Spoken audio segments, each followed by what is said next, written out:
네, 아는 기자 정치부 김민곤 기자와 함께하겠습니다. 자, 김 기자, 지금 검찰이 항소를 포기한 이유 명확하게 밝혀지지 않고 있습니다. 결국 이 이유가 핵심이 될 텐데 정치권에선 그 이유를 어떻게 보고 있습니까? 예, 우선 국민의힘은 그 정점으로 대통령실을 의심하고 있습니다. 이미 대검찰청이 서울중앙지검에 항소하지 말라고 지시한 사실은 드러난 상황이죠. 그 윗선인 법무부의 지휘가 있지 않았겠냐는 겁니다. 이재명 대통령의 최측근 이 정성호 장관이 항소를 막았다는 주장입니다. 그리고 그 배경으로 대통령실을 지목했습니다. 나경원 국민의힘 의원은 아예 대통령의 요구라고 했고 개혁신당 역시 대통령이 입김 없이 이런 일이 있을 수 있냐고 했습니다.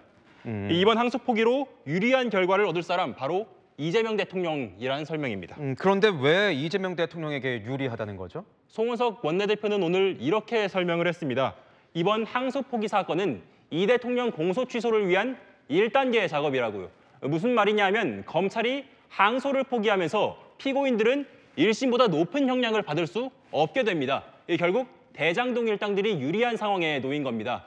한 법사위원은 그 일당들이 이재명 대통령에 불리하게 입을 열면 안 되니 달래는 면이 있다고 해석했습니다. 이 대장동 관련자들은 확실하게 포섭해 놓는다는 겁니다.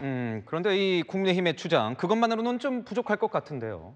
예, 맞습니다. 국민의힘에서 의심 중인 2단계 작업이 있습니다. 이 법무부에서 사건을 잘 아는 수사검사들을 2심 재판에서도 들어가지 않도록 한다면 2심에서 무죄가 나올 가능성까지 생긴다는 겁니다.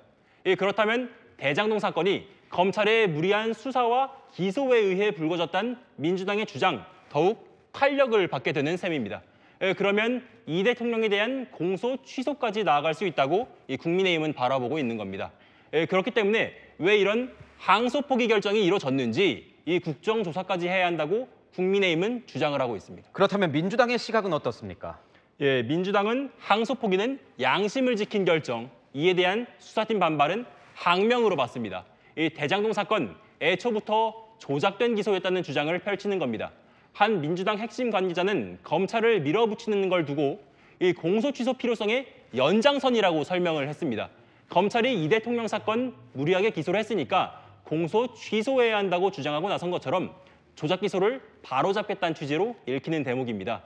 이에 대장동 사건뿐만 아니라 대북 송금 사건까지 정치검찰을 뿌리 뽑겠다면서 청문회, 상설특검, 국정조사까지 모두 들고 나왔습니다. 지금 보니까 여야 모두 국정조사 필요성에 대해서는 공감하고 있는데 목적은 정반대인 것 같습니다.